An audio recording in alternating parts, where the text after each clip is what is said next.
Hello, everyone. Thank you for coming to the 3PGC webinar or watching it later on YouTube. The 3PGC, or Three Principles Global Community, is a nonprofit organization that's committed to bringing an understanding of the three principles to people throughout the world. You can learn more about Three Principles Global Community at 3pgc.org. Today, we have Judy Sedgeman with us. Judy has been a principles practitioner for 30 plus years and worked in the U.S. and abroad with many different clients from all walks of life. She teaches online courses through West Virginia University and is a frequent lecturer and webinar leader globally. She mentors many 3P practitioners and is dedicated to extending the reach of this understanding across the globe. So thank you so much, Judy, for coming on today, and I'm going to go ahead and turn it over to you. Okay. Well, thank you very much, and I'm happy to do this. I really, really appreciate so much the work that the Three Principles Global Community is doing for all of us, and, you know, to create a really consistent and coherent global community of people who can interact with each other. And I am so sorry that I'm not going to be physically present at the conference, but you know, I agreed to do this because even though I personally am not able to get there, I am going to do I watch as much of it as I can online. And it's something, this is like the first conference in years that I've missed because, you know, when I first got involved in the principles back in the 1980s, God, so long ago, we used to have annual conferences. We had them for 17 consecutive years. We had annual conferences that were run by what was then called the Psychology of Mind community. And nobody remembers the previous. We had so many names for a long time before we settled on the three principles. And then when I went to West Virginia University, we were having frequent conferences there to get everybody together. And then there was sort of a hiatus, and 3PGC picked it up, and I'm thrilled, because I think these conferences are truly an amazing opportunity for people to see why this work is so important to the world just by being present at a big gathering of people who come from that same understanding, because it is so different from the average. If you go to other conferences, you know exactly what I mean. And if you've never been to other conferences, trust me, you won't find them quite as much fun. So, and every time I go to a lot of professional meetings, and every time I go to one, I think, oh my God, these people are always fighting with each other, and everybody's so, you know, like all over the other person. You know, this person said that, no, they're stupid, they're wrong, and this is the real, you know, and it's just such a different, contentious, and non-collegial experience for the most part. So, and I didn't even realize this that much when I first started going to these conferences, but years ago, we had one in California, in Berkeley, California, and Roger Mills invited the immediate past president of the American Psychological Association to our conference. So after I think it was about the second day of the conference, Roger and George Pransky and a couple of other people and myself and this guy from the APA were sitting in the bar, to be honest with you, at the end of the day. And so he said, wow, this is a kind of a weird conference. And, you know, Roger said, well, what do you mean weird? And he said, well, you know, I mean, people just listen to each other's presentations and they seem to really like them.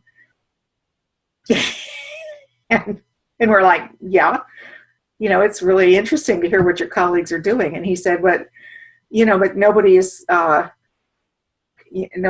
criticizing anybody. And Roger said, well, what would be the point? You know, people are all seeing their own work their own way, and they're sharing what they see, and what's to criticize, you know? And he was just blown away by that we didn't have this sort of, you know, the hierarchical, you know, the star-bellied sneetches and the plain-bellied sneetches, and the star-bellied sneetches weren't running around telling the other people everything that was wrong with them and why they needed to go back to the drawing board and why they're blah, blah, blah, you know. And the funniest part about it was the last speaker that day had been, I think it was George Pransky, and he had talked about original thought. which was, we talked about a lot back then, just the idea that we had this wisdom and creativity in us and people could have original thoughts.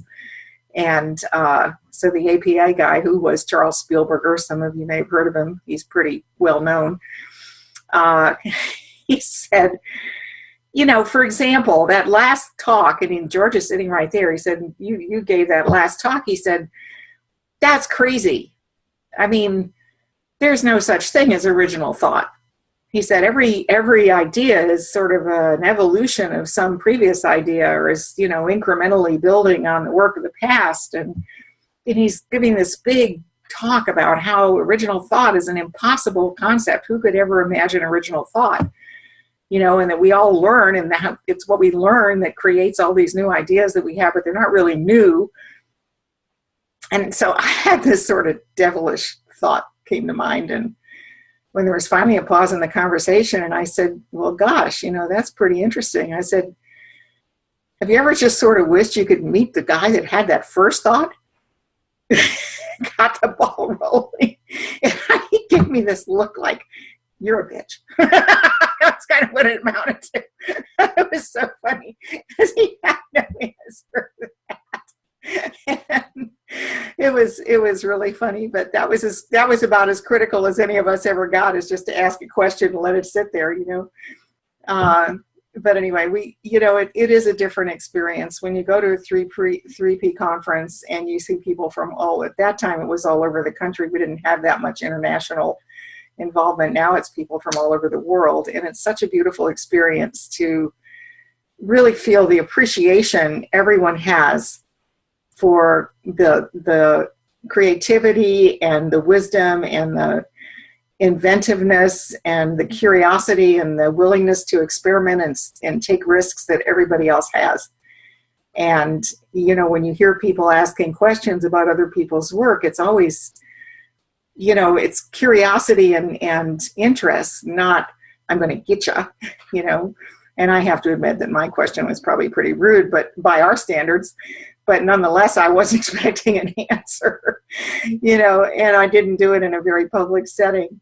But so I think about that, and I think the wonderful thing about getting together with a group of people who are involved in this work is the level of support, caring, interest, and enthusiasm all of us have for each other's endeavors, no matter where we are on the journey. And, you know, people are at different places on the journey, which is why we have, you know, buddies sometimes for new people that come in that want to affiliate with someone who can kind of help them through the first conference if they're attending for the first time. And we have a real effort to offer programs for people that are fairly new so they can, you know, kind of get into the swing of it.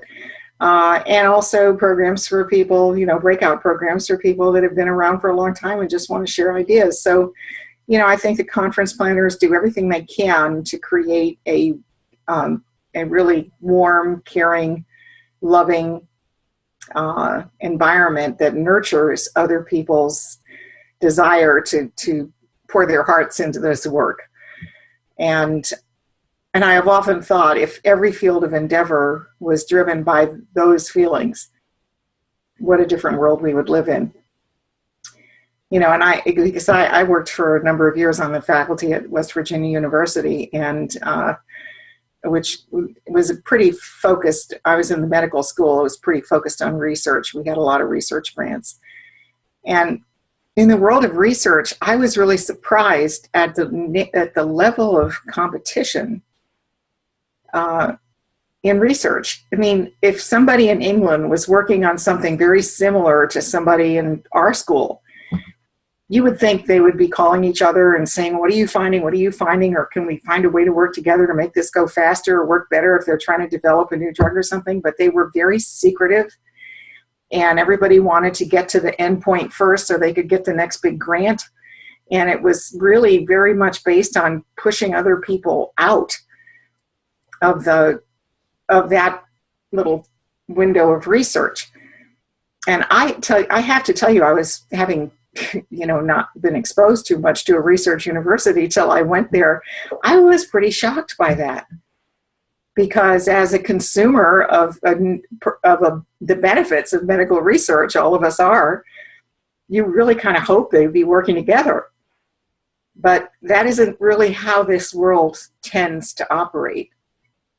But it is how the world that the three principles envisions could operate.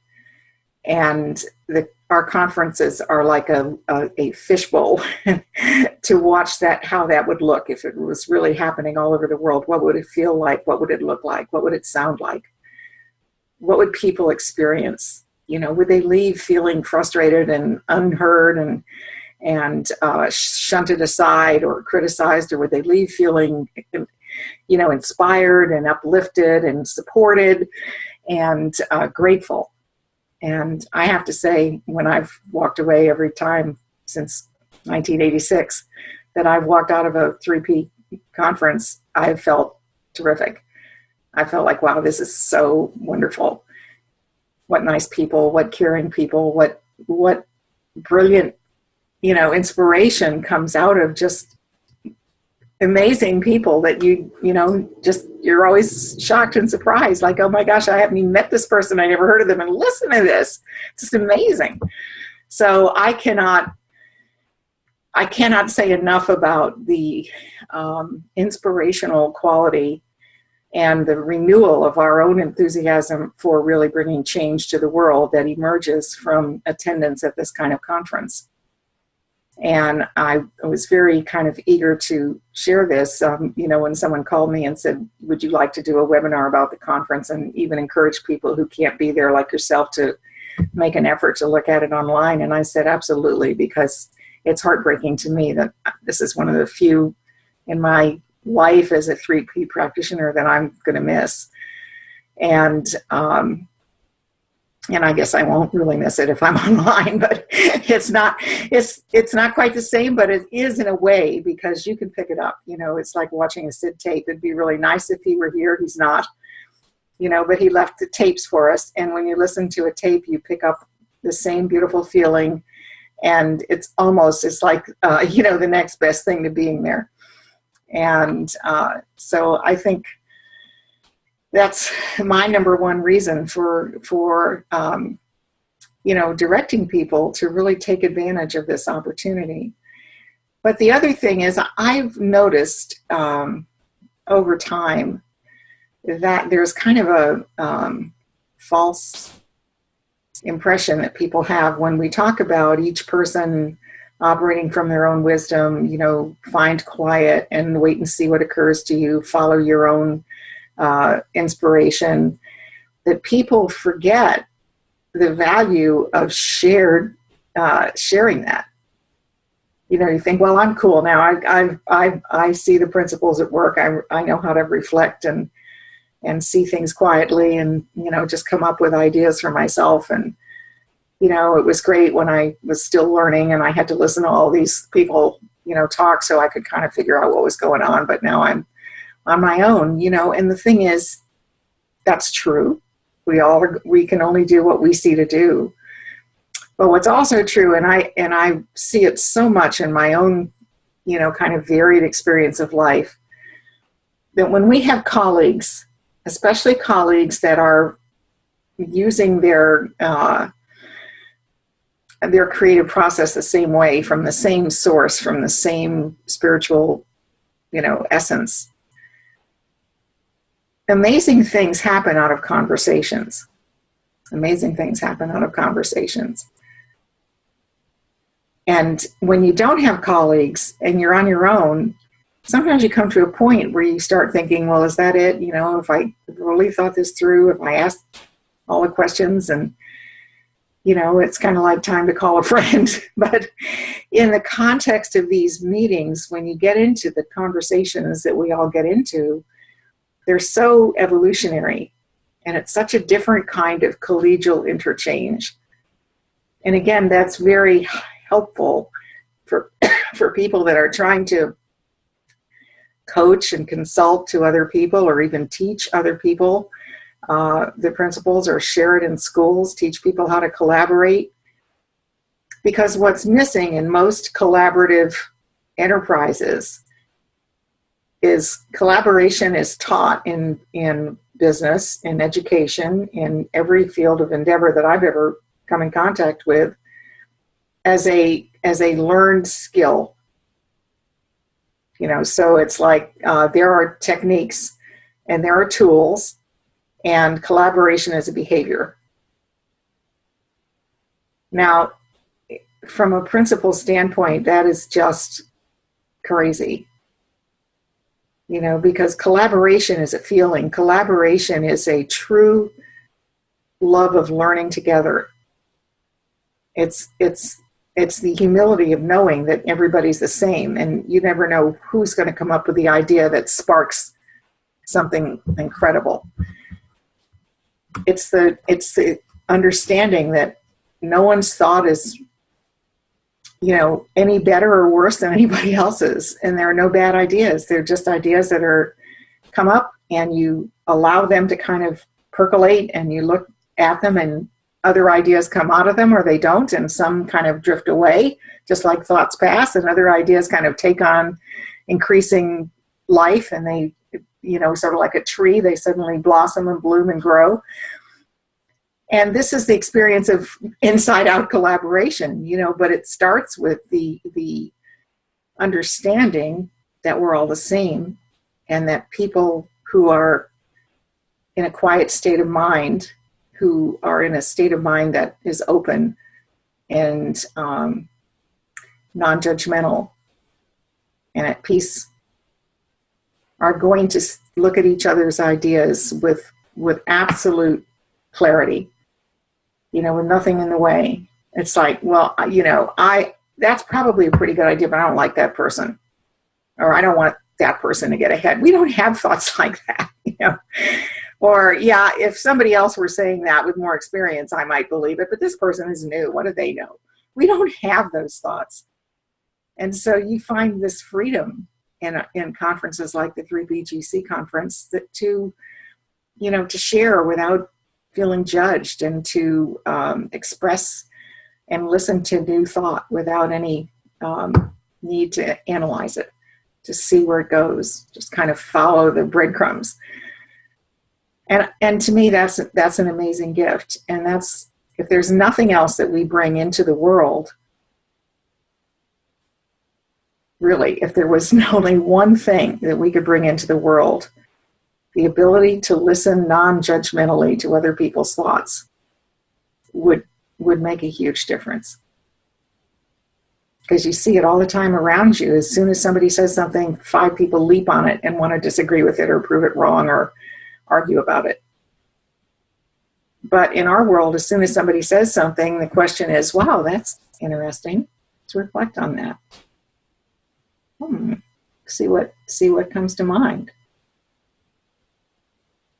It doesn't matter who the person is, it could be a 9-year-old child. Sometimes, you don't know where the moment of inspiration is going to arise, because it's wisdom randomly finding its way through the thicket of our personal thinking, and we don't know where it's going to emerge first. So, to me, that is the deeper experience of these conferences. To me, it's the experience of really seeing wisdom and creativity and insight and clarity in action, and watching it sort of bubble up in groups in a way that you walk away with something so much more meaningful than what you walked in with. And I don't know if you see it that way, Bonnie, but, to me, that's just the joy of it. It's that moment of, wow, this has just been really cool experience. And it reminds you that it's possible. And I don't know, just because of the work that I do, I spend a lot of my life with people who don't know anything at all about the principles and hire me to help them with situations. And they didn't really expect that they were going to learn anything about the spiritual nature of life. But in a sense, to the degree that I can listen to them without caring what they say, without starting to get all freaked out by things that people say that may be painful or hurtful or argumentative or negative, because it's just their thinking and the state of mind they're in. It's not a big deal. and I know they can change, and I know they can quiet down, it makes it easier for me to do that, to work in those situations and to help people to a state of calm and to allow people to start seeing and thinking fresh. And that's something I really learned from watching all my colleagues at these conferences when new people or people like Charles Spielberger, who was our visitor at that one I mentioned, would come. I just learned that from watching the kinds of interactions that were taking place that were so different from the world that I come from. So, I think that's, I don't want to beat the point to death, but I think so many of us cease to appreciate that because we get so accustomed to it. And then we get out into the real world and we get shocked, we retreat back into our little cocoon. But, it is a wonderful, beautiful thing to observe.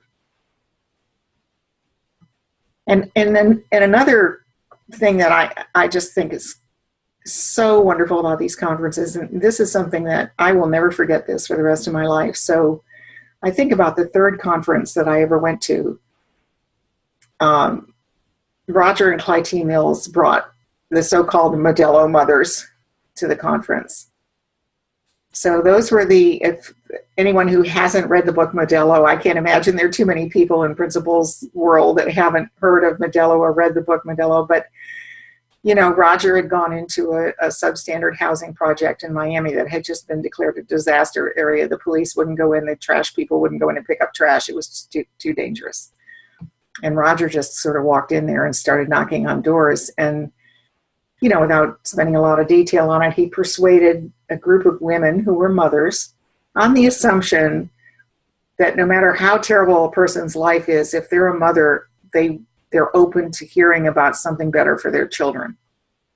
That it doesn't make any difference. In the face of children, it's hard for a mother to be hopeless. That was Roger's assumption. So he did. He got this, ultimately built a core group of about 6 women who were going to parent leadership classes, as he called them, where he taught them about their thinking and taught them about their power and taught them that they were no different from anybody, that they had no reason to see themselves as less than, that their ideas, what occurred to them from wisdom was from the same source as Einstein's wisdom and anybody else's wisdom, and that they were safe in their own wisdom.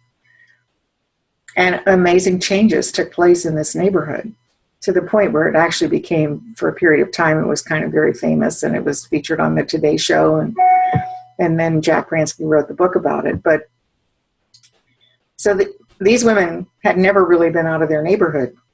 And Roger and Clytie, brought them to the conference.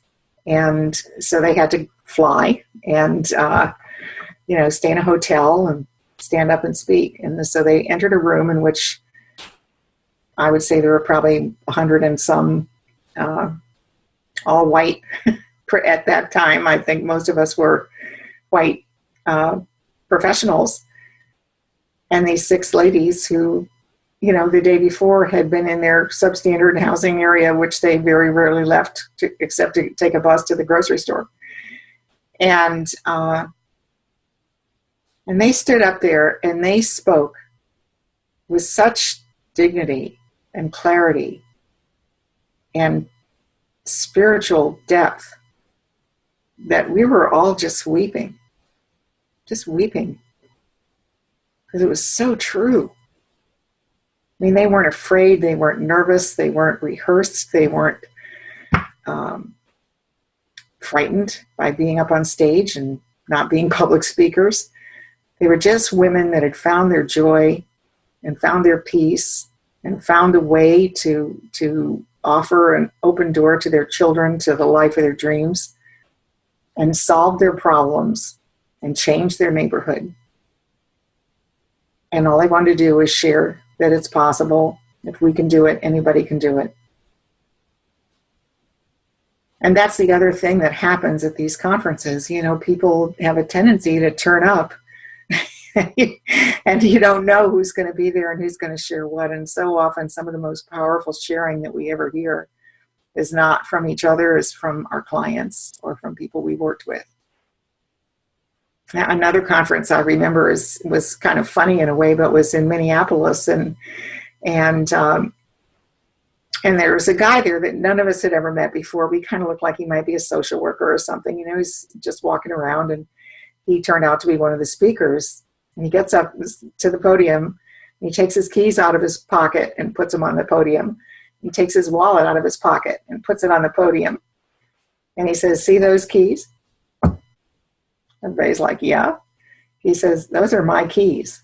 But he said, "A year ago, they would have been your keys." He says, "See that wallet?" Everybody says, "Yeah." He says, "That's my wallet. It's got my driver's license in it. It's got my ID in it. A year ago, that would have been your wallet." People are like, "What?"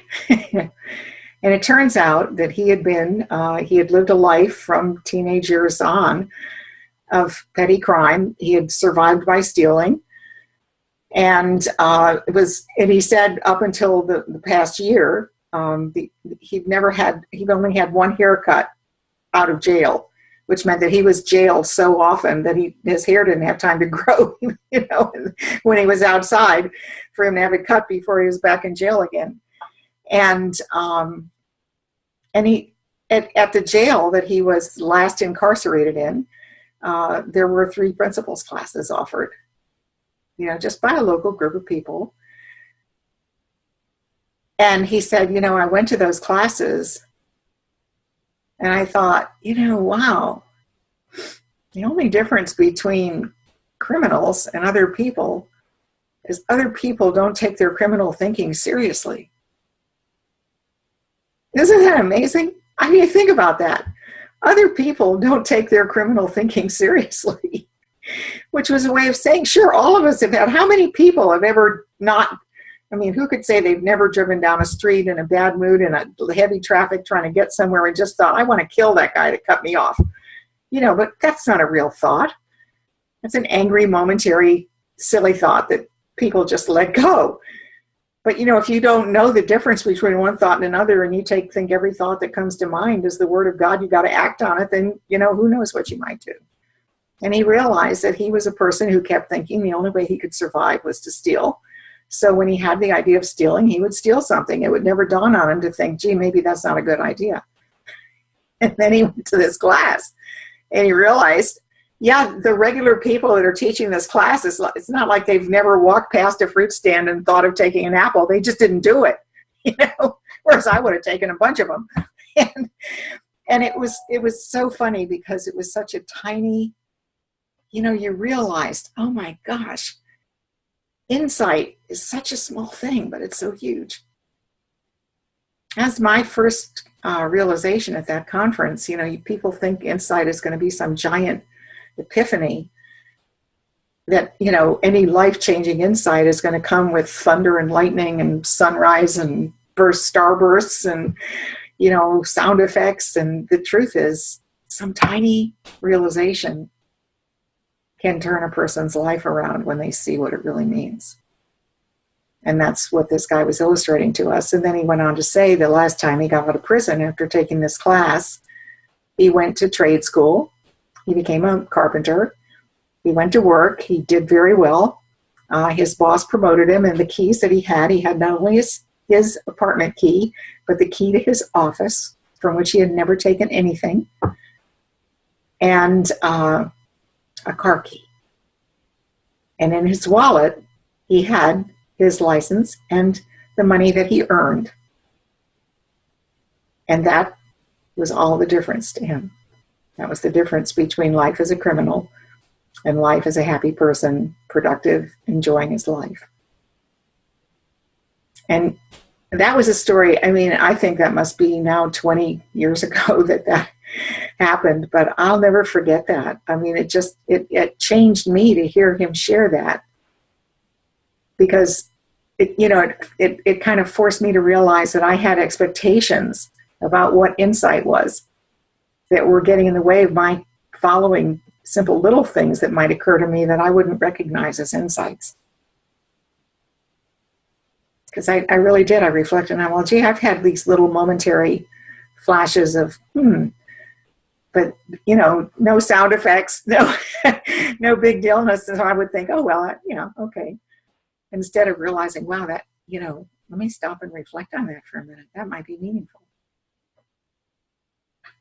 So, that to me is another important aspect of these conferences, is they give us a chance in our own quietude as we listen to other people and listen to their stories in their own words, to really recognize not only the power of the work that we all do together and the power of realizing the principles in life, but also to learn for ourselves in the shared stories of others, to see what comes to us. So it's I could probably tell a zillion conference stories because I've been to so many conferences, but when I think back on them, every conference, there's been some unexpected moment. There have been wonderful times and great times with friends and lots of fun and laughter and celebration and joy, but there's always been something that was totally unexpected that enriched my life in some way that I could not have anticipated, that I could not have imagined ahead of time. So to me, that's, if there was never any other reason to go except your own self-interest, I say that's a darn good reason to go to these conferences, because you never know what you're going to learn or see for yourself. So let me stop for a minute and ask, is there anything that, any question or anything that, am I forgetting something, Bonnie, that you would like me to add or to insert into the mix? No, I've never heard that story before about the wallet and the keys. Oh yeah.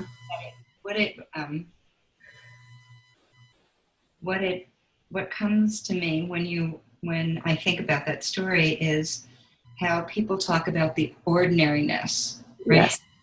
That really, at least from what I'm hearing and the way I'm seeing it, is how ordinary, I'm not even sure how to say this, how ordinary the action was, and yet how extraordinary the end was. Yeah, exactly.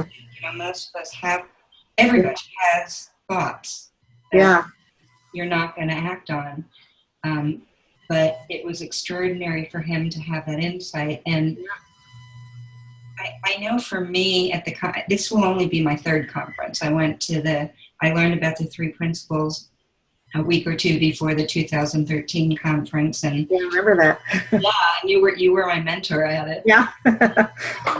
Which is amazing, because when you go to these conferences, the cool thing about the principles that's different from anything that I've been involved with before is that, like you were saying earlier, there's no hierarchy.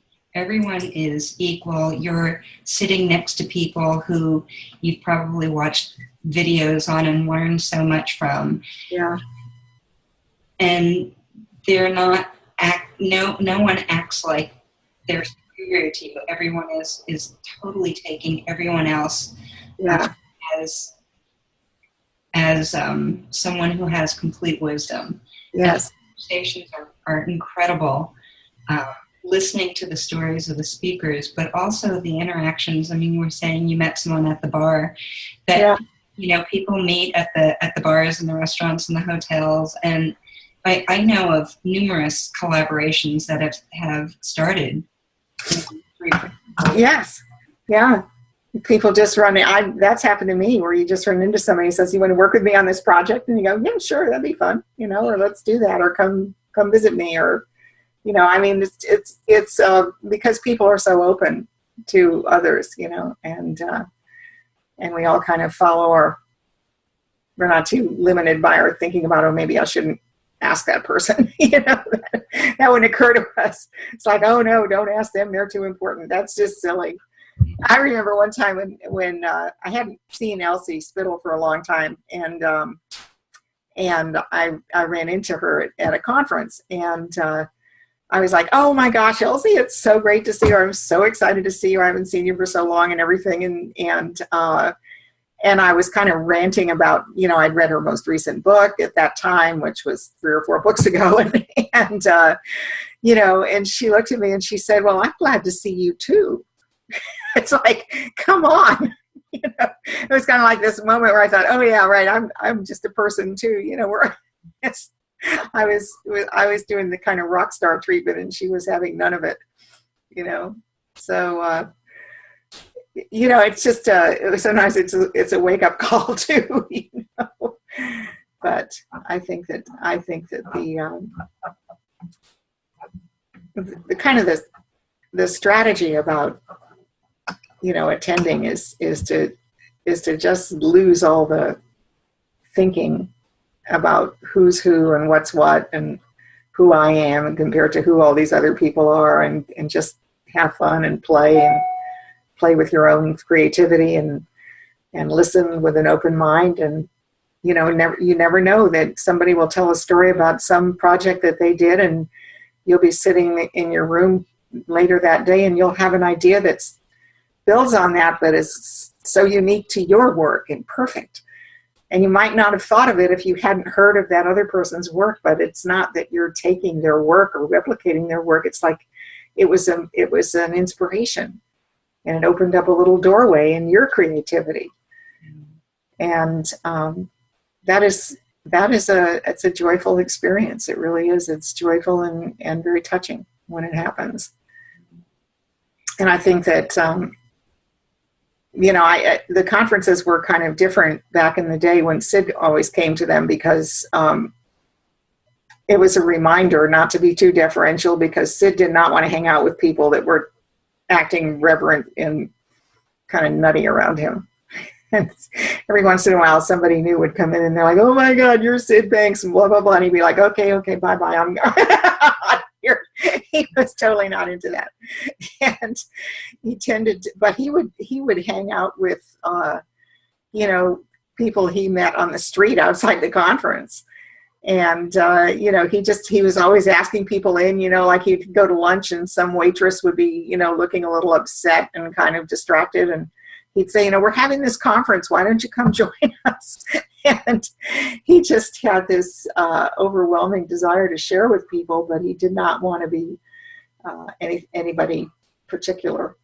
And that was always, it was another reminder to us that, we tended to make a big deal about, oh my God, Sydney Banks, well, he's going to be here, he's going to speak. But, in his mind, he was just one of the speakers at the conference.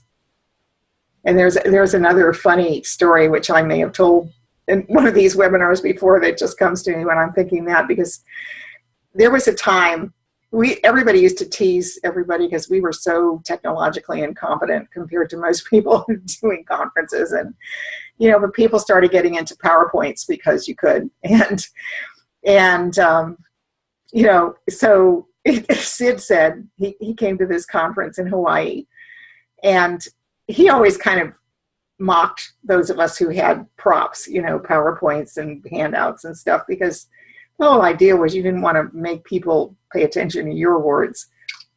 You wanted your words to sort of create an environment in which their words started to surface. And so he announces that he's got PowerPoints. And we were all like, oh my God, Sid's got PowerPoints. People were running around trying to get the thing set up so we could show his PowerPoints, and we don't know what he's going to do. So he puts up his first PowerPoint, and it's got the word in big letters, dog, on it. And then he puts up the second PowerPoint, it's dog spelled backwards. It says God. And he says, wow, that's interesting, isn't it? And he puts up his second PowerPoint, and it's got mom. Of course, no matter how you spell it, it says mom. And he puts up his third PowerPoint, and he says, Dad. And we're all sitting there going, is there a deeper meaning here? He's laughing at us. And he says, well, that's about the value of PowerPoints. And he turns the machine off and goes on with his talk. And it was so funny. It was just hilarious. It was just a big joke on the conference, but it was also, again, it's just a nice, friendly, humorous wake-up call. It's like, you know, get over yourselves. You don't need to put all these serious words up on the screen. And we all loved Sid for that, because he was, you know, he was so not into people's pretentiousness. And it was always a reminder. He had no tolerance for special people. And I think sometimes, you know, in any group endeavor, there are going to be people that other people start looking up to, and that's kind of the beginning of the end of it, you know, because a sense of self-importance is like death to your own creativity. As soon as you feel compelled to be better than, or to come up with something major or important, you're just kind of screwed. You know, that's then your ego takes over, and all of your openness and willingness to experiment and take risks is gone. You know, you start defending your reputation instead of just being who you are. And I think Sid was the greatest reminder of that for all of us. And, you know, so he's not at the conferences now, and it kind of becomes incumbent on all of us to carry that spirit with us, and kind of keep an eye out for our own sense of self-importance. I know I was speaking at a conference, like it was one of the 3PG conferences, I think it was in Minneapolis, and Amy Chen, who is Chen Mills, rather, who is Roger's daughter, called me one of the elders, and I was like, "Oh, that hurt." And then I knew she didn't mean anything bad by it, because I know Amy's kind of, you know, I know how she thinks, and I know that would, to her, that would be a really nice thing to say about someone. But, you know, I was like, first of all, I didn't like the idea that I was elder, even though it's true. The second thing was, it sounded important, you know, and I was like, oh my God, I guess getting old means you have to keep fighting off your ego, you know, just not let it go to your head. I always thought that was sweet. I talked to Amy about it afterwards. She said, well, I didn't mean anything by it. I said, I know that. It just set off this sort of torrent of thinking in my head, which is totally my problem, not yours. It was kind of interesting.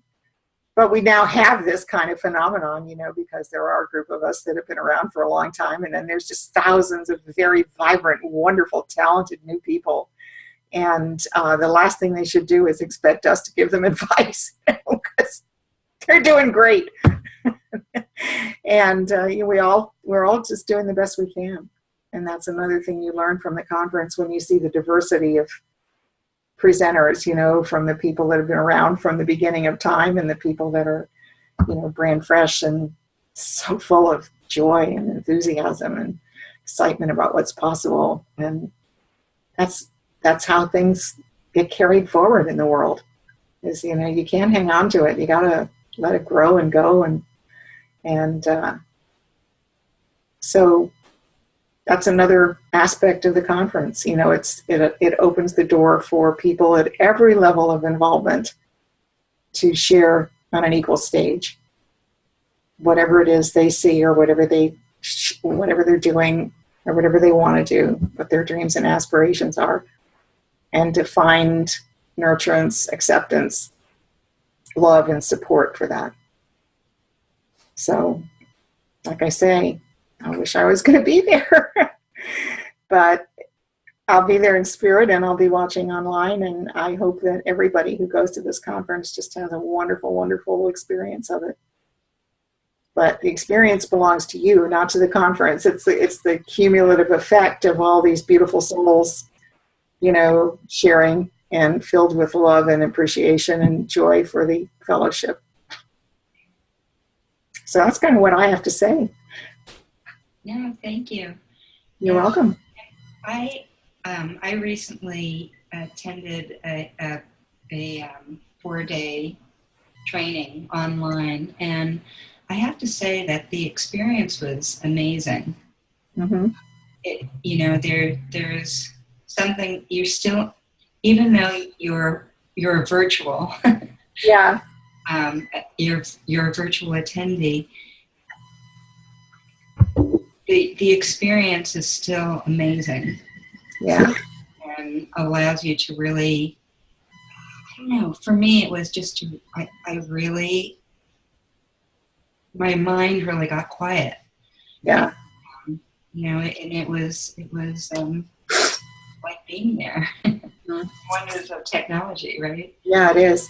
Well, I teach online, and the most important, and actually, I found that my students who were taking my courses online, graduate courses, and they were all in the three principles, they actually got more out of it because in a classroom setting, they had to come to class when we told them to be there, regardless if their kids were playing soccer or their mother was sick or they needed to be somewhere or their boyfriend was calling. It didn't matter. They had to be in class when we said to be there, and there was a high level of distraction. But when people commit to doing something online, they clear the decks. Okay, now I'm going online. It's a decision. And no one's forcing them, and that's what I love about the fact that these are now available on YouTube and other ways that people can link into these webinars. They don't, they may be busy right this minute, but it doesn't mean they never want to see it. But if you can't be there when it's being given, you miss it. So, this is the beauty of it to me. But my students who took the class online, I started to see greater and greater depth in their reports and in their test question, their essay answers, and so on, just because they were really pouring themselves into it on their own time, in their bunny slippers with their tea or whatever, and not having to be sitting there looking at their watch thinking, oh my God, I hope my kid is waiting for me by the bus, So I think there's a big advantage sometimes to things being online. It's wonderful to be there, but I would never knock the online experience because, and again, it's what you bring to it. Am I quiet when I turn on the computer? Do I have music blaring in the background? Am I trying to read my emails at the same time? And this is your choice. You can be distracted if you want to be, but you could be equally distracted sitting in the conference. You could be sitting there looking at your watch, wondering when the bars were going to open. It doesn't, there's nothing that precludes us from using our thinking any way we want to. So.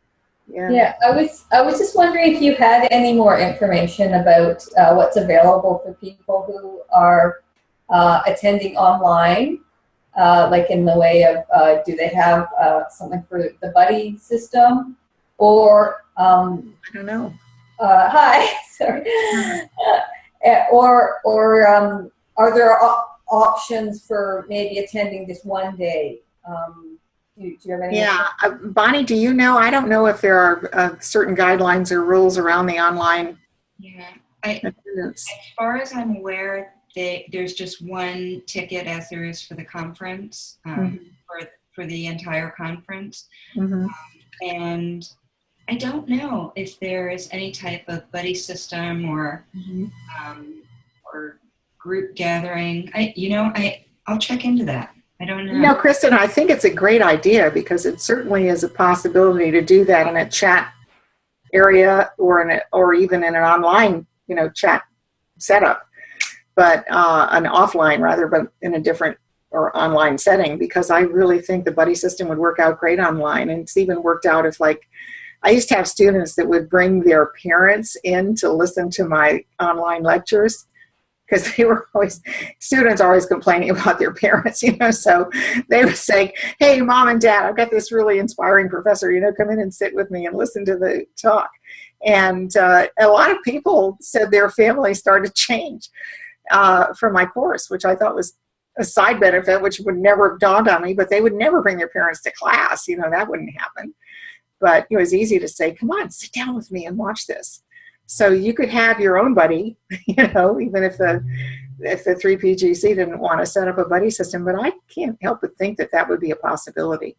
I just don't know. I don't know what the mechanics of I don't even know which platform they're using yet to put it up online. But I know that if you contact 3PGC You can go on the website and do the contact thing and ask, and somebody will respond to you and let you know what the deal is. And if you have a great idea, they'll be more than happy to listen to it. So I think that's a good idea, I think. It is. Yeah, yeah. Yeah, yeah. Sorry. I just wanted to thank you for the stories that you did share, and as well the reminder that everyone is on equal ground, and I know that's something Sid Banks used to really emphasize, and for me, it's a really important message just to be continually reminded of, because it's so easy to get in that mode of, oh, well, I don't know anything and I don't have anything to offer. So thank you. And Kristen, it really works both ways, because I see clients as a counselor, and a lot of my clients have been persuaded by the mental health system that they're damaged and defective. I don't see anybody that way, just as I see us all equal in our greatness and our strength and our power and our abilities.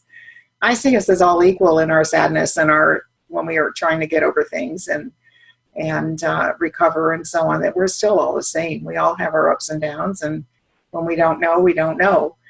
And my clients are always shocked by the very notion that I'm no different from them when they're no different from me. They can't see that because they've been in an up and down world their entire career as clients of psychotherapists. And when they come into this world, the first thing that occurs to them is, wow, that feels true to me. Deep down inside, I know I'm still okay. But they've so been talked out of it. This is kind of an aside, and maybe it's not relevant to this conversation, but in a way it is, because that's how we treat each other is how we treat other people. And it's real, it's genuine, it comes from within us. It's not like some artificial thing, oh yeah, you're really all right, but in our hearts we're thinking, God, this person's nuts. We don't do that. But it's so easy to start to realize there, but for the grace of God go I. In every situation, everybody's had their moments, all of us. Some of us have been lucky enough for them to be fleeting, and others have latched onto them.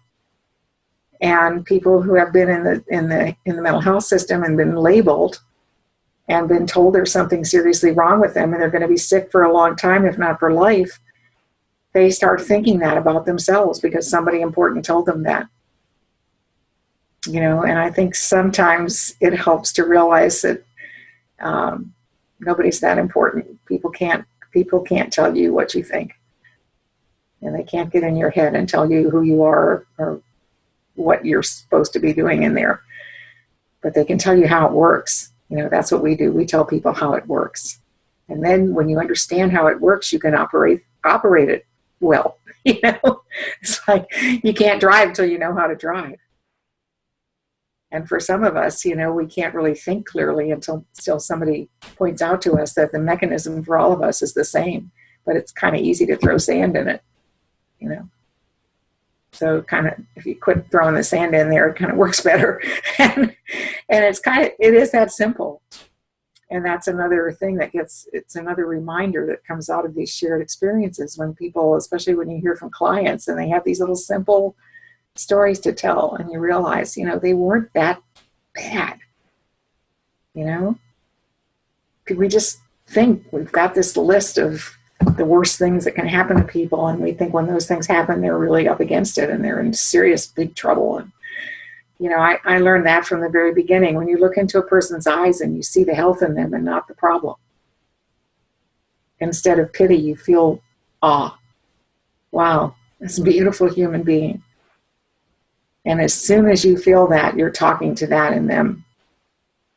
And that I think is why the conference brings out the best in all the people that attend, because that's where everybody is. We're looking at each other saying, wow, what a great human being.